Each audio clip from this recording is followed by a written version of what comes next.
O método Billings é aprovado pela Igreja Católica.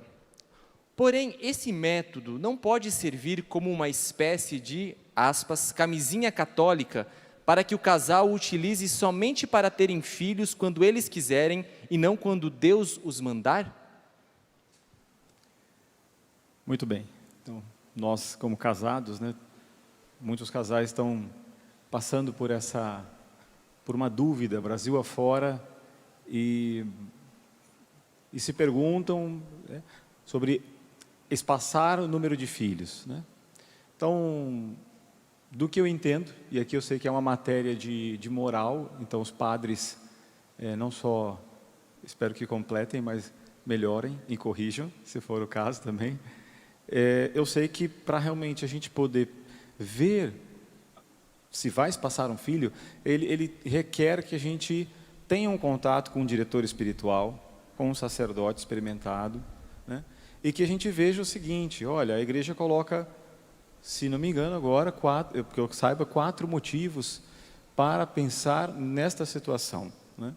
Então, por exemplo, o risco de vida da mulher, né, entre os filhos. Então, se há um risco de vida real, né, se ela corre o risco por uma questão da sua recuperação, da gestação anterior, então tem que ser visto isso, né? Uma questão de uma pobreza extrema, né, é um dos outros, né? Uma questão psicológica, há um problema, parece que invencível, em que o esposo, a esposa estão com uma certa dificuldade. Então, veja, aqui só alguns pontos para a gente pensar, né? Não é tão assim, ter ou não ter, né? Ver diante de Deus, com critérios objetivos, da moral, ou seja, partir da luz de Deus, e a gente vê dos mandamentos, a gente pensar na vida. E é claro que sim, que pode-se correr um risco de não utilizar, aqueles que não querem, não vou utilizar anticoncepcionais, mas se utilizar do método Billings para nunca ter filhos, né? Estou 20 anos, usei o método Billings, não tive filhos. Bom, será que essa é a regra, entende? Então vejo que a abertura aos filhos que a igreja fala, né, a gente tem que ver num ângulo maior, de que muitas vezes a gente já está no mundo, olhando o mundo materialista e excessivamente preocupado em não querer sacrificar coisas nossas em nome dos filhos que virão. E a gente vê na história da igreja também quantas famílias numerosas, né, que deram muitos santos, às vezes o último santo canonizado, né, se não me engano Santa Catarina foi, acho que a última, né, de um monte de filhos. E então vejo assim que também a gente não é só simplesmente fazer como uma conta matemática, né, como quem diz assim, aquela coisa moralista, pode, não pode, pode, não pode, pode, não pode, né? É se ver diante de Deus, com o auxílio de um sacerdote, né? Pensar mesmo, perceber se está passando por um medo, ver a origem daquele medo. Às vezes é muita segurança nessa vida, e as coisas mudam. Às vezes você tem um filho, e parece ter uma situação, e vem o segundo filho, parece que estava apertado, de repente melhora. E se não melhorar? Não tem problema. Quantas famílias santas não passaram por pobreza e dificuldades, mas tinham a graça de Deus, né? Santa Bernadette, uma família pobre, né? Você vê uma série de santos assim também. Então o ângulo de visão disso daqui, ele deve ser muito amplo. Inclusive, penso eu, que nós deveríamos elevar um olhar sobrenatural, ou seja, olhar, não ficar olhando simplesmente a polícia da natalidade. Eu tenho 4 filhos. Quantas vezes eu e minha esposa não vimos, quando ela estava grávida do quarto, o pessoal olhava para a gente, nossa, hein? 4? Nossa, né? Coragem, né? Falou assim para a gente, 4, parece que a pessoa havia dobrado, assim, 8, não sei, 16, 20, não sei, 30, né? E aí hoje você pergunta, se perguntar aqui agora, quem quer ter 8 filhos? Levanta a mão, né? Então tá bom, levanta a mão quem quer ter 8 filhos, que é casado aí, né? Quem quer ter 1 filho, né? Levanta a mão. Aí o pessoal está com um pouco de vergonha. Mas, de modo geral, no grupo de jovens, as pessoas já não acreditam no matrimônio, tem muito medo, né, de ter filhos, e tem um monte de gente também te atrapalhando, falando, olha, imagina, você vai viver uma vida muito apertada, né? Olha, melhor, né, apertada com Deus do que que não sem Ele, entende? Então eu penso sinceramente sobre esse assunto, que nós como casais, nós devemos sair de um olhar simplesmente materialista, relativista, deste mundo, e olhar e ter sim a capacidade de falar, não, quem não se sacrifica nunca vai amar. Então a gente tem que olhar o coração e entregar para Deus isso. Mas não sei, os padres aqui nesse campo, eu acho que vale a pena talvez complementar, de repente alguma coisa falta disso aqui, ou até melhorar.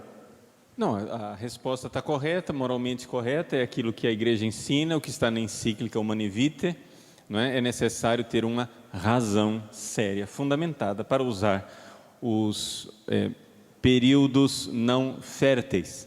Eu só gostaria de só jogar um pouco de luz também na razão. Por que a igreja, assim, porque parece que a igreja católica, nós somos marcianos, nós somos de outro planeta, que história é essa de querer ter filhos numerosos? Bom, acontece o seguinte, gente, dizer para vocês com muita tranquilidade, é uma questão de fé no céu.